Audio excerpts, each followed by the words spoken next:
You're welcome back. It is still the AM Weekend Show. My name is Divine Onoha. I'm still here with Ogochukwu Osai. Like I said earlier, today is the International Day of the Girl Child, and we have with us a star, a very, very beautiful 9-year-old girl who is going to be joining us. She's a spoken word artist, and she's a climate change advocate. Her name is Chimamanda Onyeka-Mbonu. You're welcome to the show. Thank you. We're also here with her amazing mother, who has joined her on set. Her name is Mrs. Chinelo Onyeka-Mbonu. You're welcome to the show, ma. Thank you. Welcome. Thank you for joining us. Oh, I forgot to add, she's a teacher and an entrepreneur. That same thing we're talking about earlier, of how women are doing a lot of things at the same time and still a mother. Take your flowers, ma. Take your flowers. You're doing amazing. Thank you. How are you doing? Fine, thank you. How are you doing, Chimamanda? Thank you and God bless you. And you? You're okay. Fine. You're okay. Ogochukwu, when you were 9 years old, I was in my path, doing my life. were you this smart? Of course, I was smart. I was a smart kid growing up as well. I might not be doing, ask my mommy. My mommy knows. I might not be doing, being a change advocate and all that, but I was smart and I was doing my own thing at that time. So yeah. Okay, it's really a pleasure having you on set, and we're going to come to you. You're going to, of course, you're going to perform for us, right? Yes, of course. But before we get into that, I'll just have a brief chit chat with your mother. And we're talking about, of course, this is the International Day of the Girl Child, and there's been a lot. Earlier on the show, we're talking about the fact that this year's theme is more focused on, it's more empowering than the others. Oftentimes, we hear themes that evoke a sense of victimization on the girls. But this year's theme, it says, the girl I am and the change I lead. But before we get into the girl we are and the change we lead, it takes a path, it's a process to get there. It's a process to become the girl that can effect change. And this process begins from the childhood, from upbringing, from the family, from the smallest unit of the society, which is the family. And that is where you come in. So I want to know, in this time and age, how easy is it to train a girl child? Well, it has never been that easy to train a girl child because, we are in a developing country. So a lot of things are not yet in place like the Western world. So it's not really easy. People tend to tell you to shut your child, don't expose your child, shut her, she's a girl. Do you understand? When they see, like for instance, Chimamanda, when they see her go to places, they feel, why are you giving her so much exposure? She's a girl. Hope she knows. Okay, someone asked me, hope she knows how to cook. Hope she knows how to do chores. Hope it's not just only going on stage, doing things. They feel it's unusual for a girl to be that bold, because she will boldly look at you and ask you questions. Unlike when we were growing up, that we are not allowed to talk anyhow and stuff like that. But I made up my mind that my own time will be different. And that's why I'm giving her all the support she needs to be whoever she wants to be. Beautiful. That's beautiful. So you said something now that, growing up, your own time was different from our own time. So how did you come to that point of awareness and making that decision on your own to ensure that your own training style will be different from what you grew up with? Okay. Like for me, growing up as a young girl, I know I used to do recitations in our local church then. And whatever they are doing things, I'm always the first to show up. And my father will always frown at it. Okay, I grew up in a family where I'm the first child, the first daughter. And the next person coming after me is a girl too. So by the time my mom was pregnant for the third child, there was already panic. Hope it's not going to be a girl again. So she faced a lot of pressure for that third pregnancy, and all she could do was to pray that it's a boy. Okay, God answered her prayer, it came out a boy. But we grew up in a family that my brother went to the best school in Enugu, a private school. Driver takes him to school, brings him back home. But we just follow our mom in the morning, they drop us off from school. After school, we find our way home. Okay? If my dad buys things now, when coming back from work, he will give it to my brother and say, okay, you can now give to whoever you want to share with. So we grew up like seeing all the attention on my brother, and we are left behind the scene.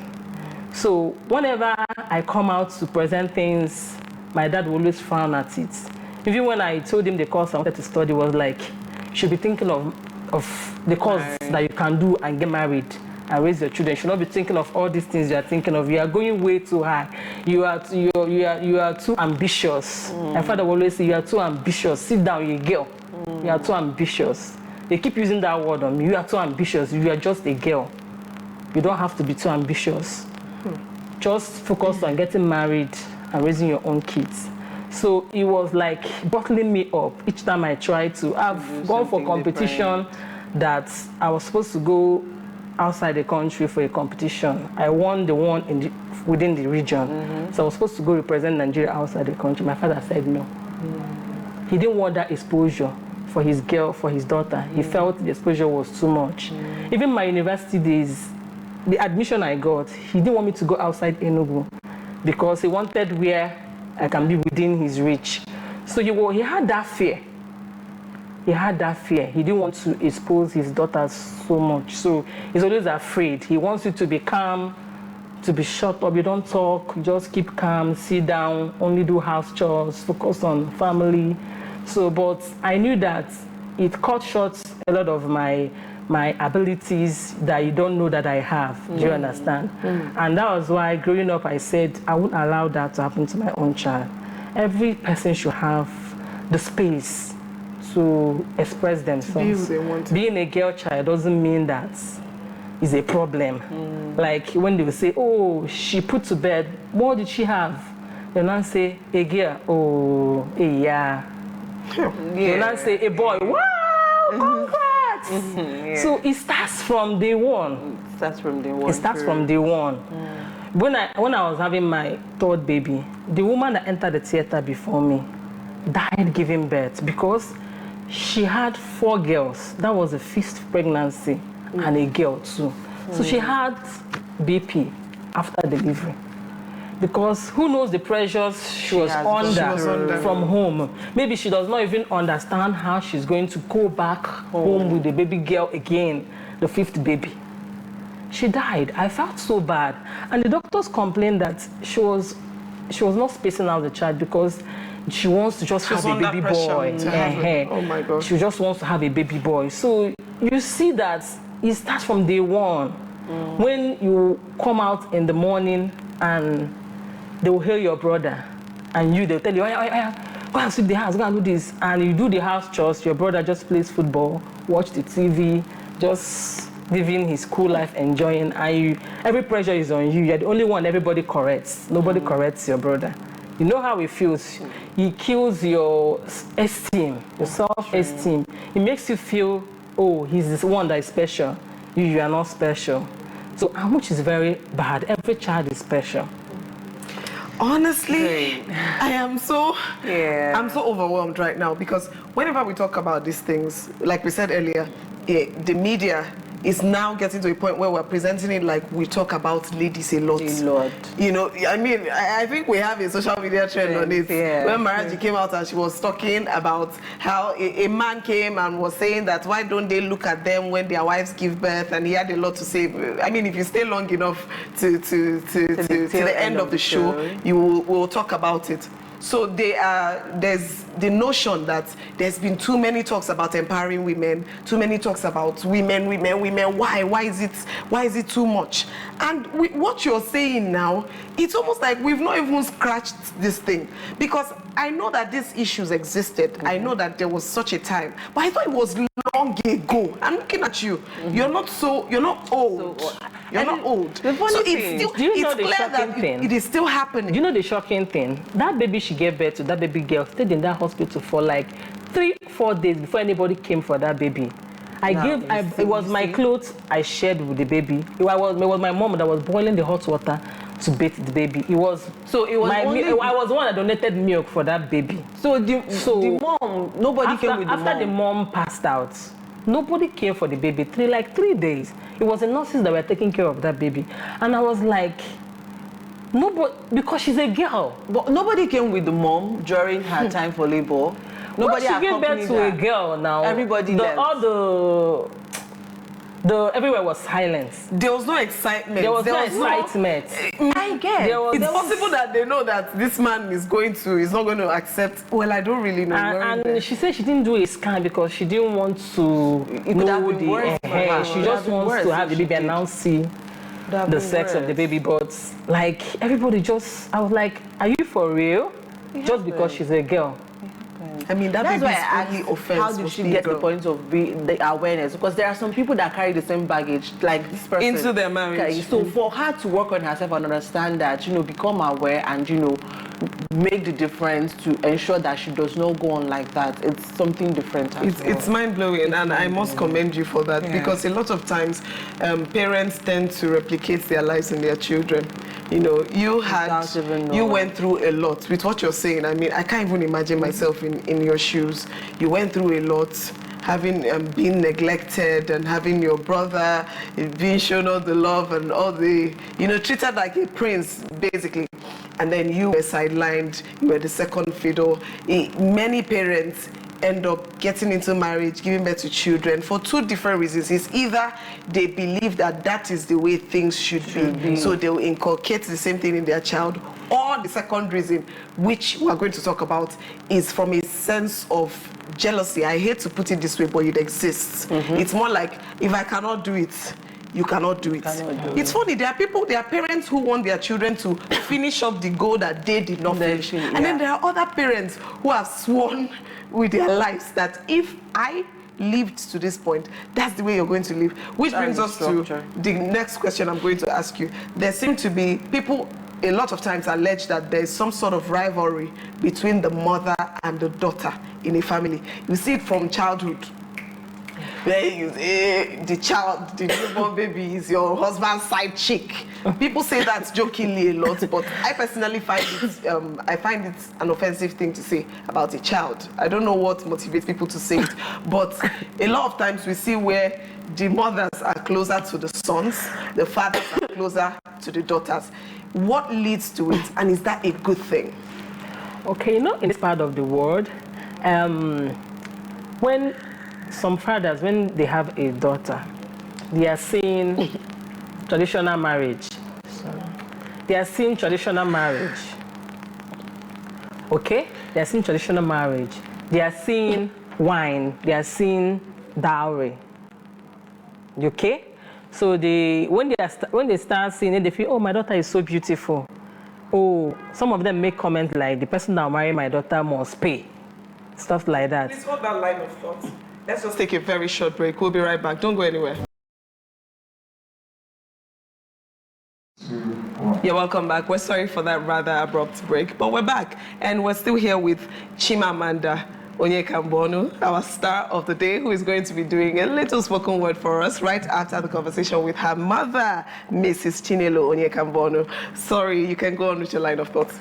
Okay, so they are seeing bride price, they are seeing the drinks on that day. So that's why they keep making it to focus only on marriage, okay? So because that's what they feel they can gain from that girl child. So some fathers tend to, like, when you know this is your investment, you're expecting something from this, you tend to give it more attention, okay? But right now, men are beginning to realize that, like a man said once, that if he knew what he knew now, then he would have taken good care of his daughters. That now that he's old, it's his daughters that take care of him, that his sons don't even care, okay, that they are busy with their own family.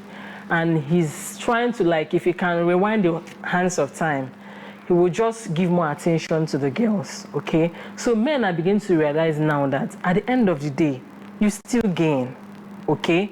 So some of them now tend to now try to make out time to give attention to their daughters. So that's where that comments start coming in. So most fathers now who are more civilized and exposed, they tend to give that attention to their girl child because they know that at the end of the day, there's something to gain. Yes. But then on the mother's side, because this rivalry issue, well, I don't know if rivalry is the right word, but a lot of times we see that the mother and the daughter clashes a lot. a lot. I don't know if you've experienced it, but I've seen that dynamic a lot, where mother and daughter always clashing, never being in good terms and all that. What would you say is the cause? I think what causes that is that, growing up as a girl, you're trying to show up yourself, you're trying to be free. And your mother was taught that girls don't speak, girls don't do this, girls don't do that. Okay. So she's trying to make you understand they're not supposed to speak, you're not supposed to do this, you're not supposed to do that. But you, being a young girl, you feel it's my right to do this. So some of them, they are shocked at some things their daughters do. Maybe like me, when I was growing up, that I can't even ask my father a question. So and you now have a daughter who boldly asks the father a question. You'll be like, shut up, keep quiet, because they are not used to that. Like it's kind of a culture shock to you. Okay. So the mother tends to be hard on their daughters, trying to tell them, you don't know anything yet. You don't know what I saw. You don't know what I passed through. They try to force it, just that they don't use the right approach. They try to force it on their daughter, who they feel doesn't know anything yet. And because they don't know anything yet, they don't see any reason to do what you ask them to do, okay? So sometimes out of pressure, out of fear, the mothers tend to be hard on their daughters. And that what causes the clash, because the daughter doesn't even understand. So that's more like, with what you're saying, it's more like a generational gap. Yes. It's more like a difference in the way this person was brought up and the way this other person is, the generation that's... Like, imagine a mother that is a taboo to wear trousers in your own time. Exactly. And your daughter now wants to wear trousers. You will say no. To lead to a clash. Yeah. So. Okay, so back to what we were saying. Okay, before we get there, when we talk about raising the girl child in this age, there's also been talks like the girl child gets spoiled easily. I don't know if you're on social media, you see comments like that. It's scary to have a girl child because apart from the fact that they are so exposed to danger, as much as we try to pretend that these things are not there, they are there. They are there. A lot of times, even I as an adult, you walk out the streets in the evening and you're being so careful. You're keeping your phone very carefully. You're ensuring if you see a guy passing you, you cross the other street. Yeah. There's that fear. I'm not one of those that will try to sugarcoat and say there isn't. So when you talk about all this, and then you now look at the other one that they say about girls getting spoiled, is that true? Because people make it look like girls are more easily lured into evil. When you talk about prostitution, talk about hookup, they are more gullible when compared to the male child. Is that even true? Does that make any sense? You're a parent, so... It's true in a way, but it all goes to the way you brought up the child. A child who did not give time to speak up, a child who you are bottled up, who is not exposed, is more exposed to danger than a child that is prepared. Like my daughter do taekwondo classes. So instead of being afraid and hiding the girl child inside your house, why not equip the child and prepare the child for that danger you're afraid of? Because one day you will not be there, okay? So instead of, why can't you put up your girl child to taekwondo classes? Because we talk to them, we make them believe that they are too soft and they are helpless. Do you understand? So that fear in them, imagine that when you watch all these Chinese movies, you watch Jackie Chan movies, and you see girls do martial arts. So imagine that you're a girl and you know you're strong and you know you can beat up a guy. Would you be that scared to cross the other road because you see a guy? Do you understand? So it's about preparing that girl to face that danger, not about hiding the girl from the danger, okay? So girls getting spoiled is a thing of the mind. If that your child is empowered and knows that she can have a mind of her own, and know that she can say no, do you understand? When a child that knows someone that has self-discovery is not easily beaten down, okay?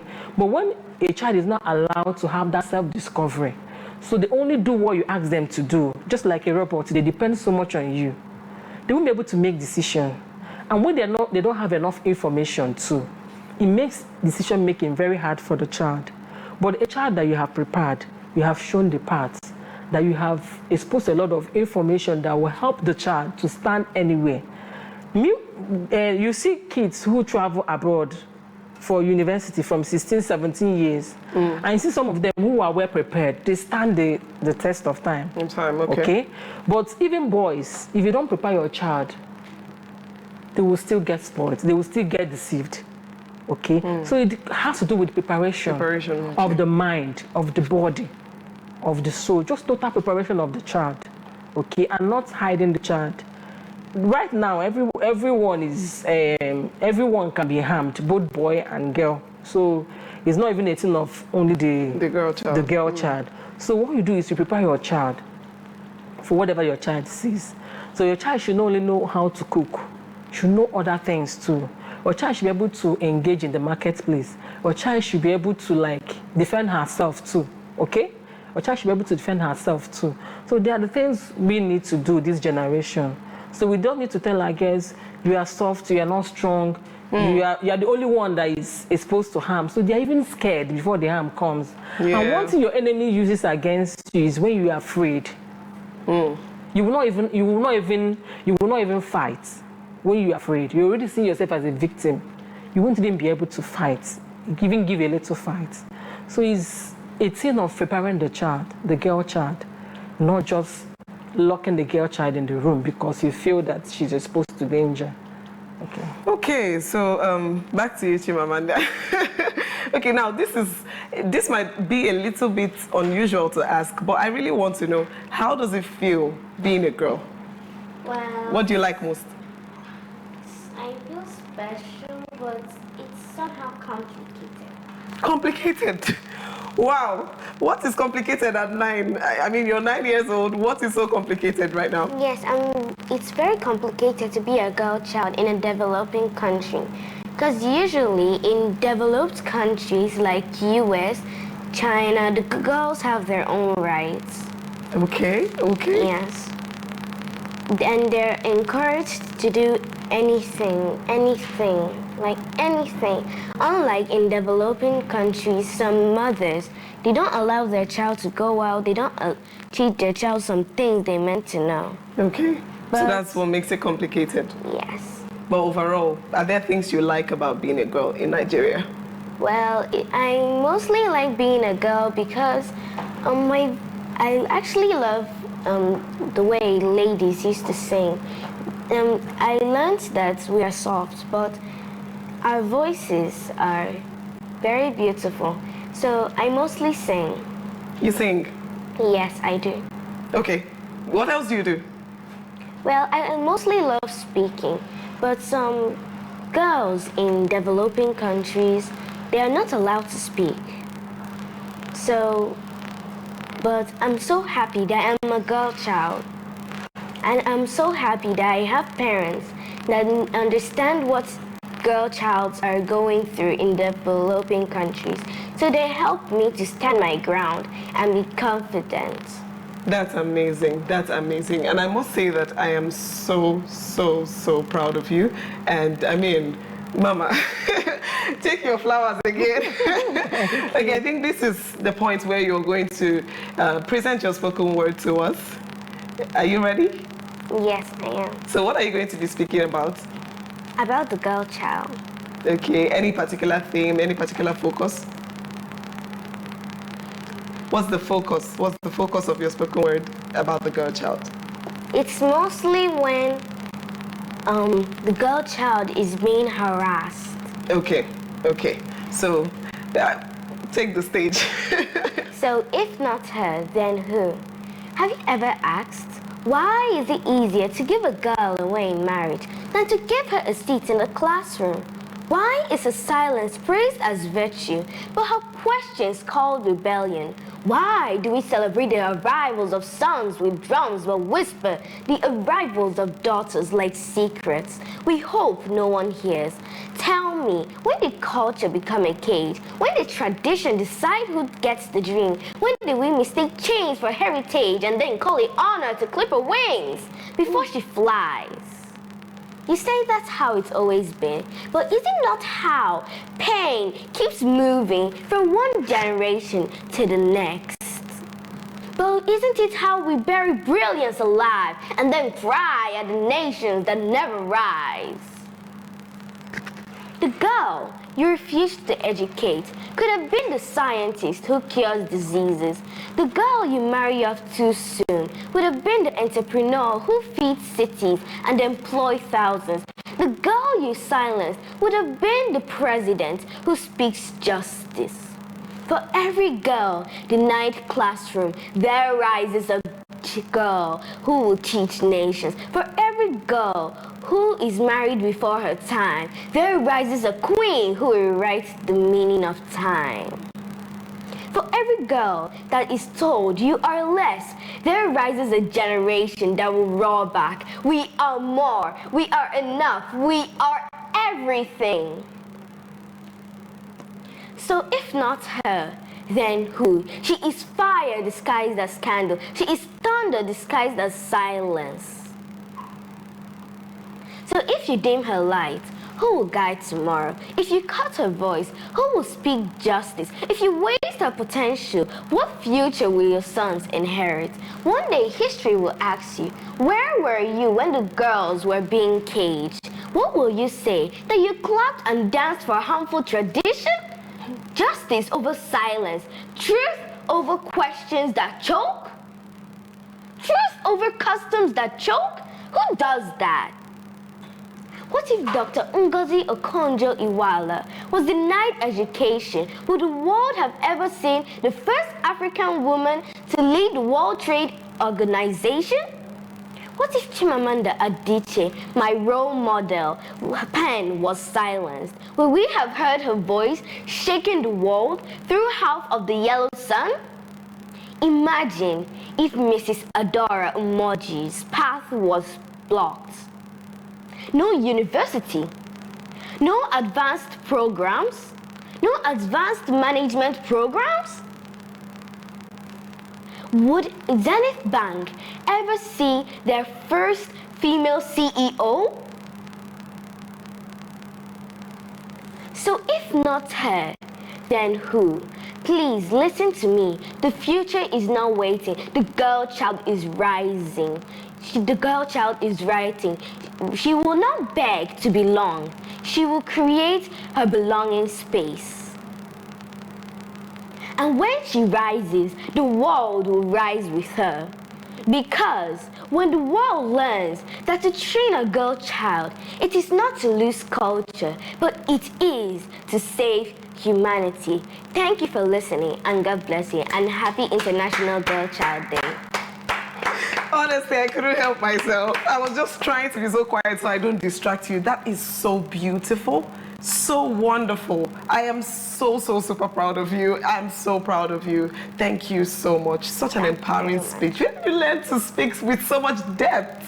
Well, since I was born, my parents told me that I've been born with this talking. So they keep on helping me, and when people bully me that I talk too much, they keep on encouraging me, and they tell me to pray so that God would help me and deliver me from all evil.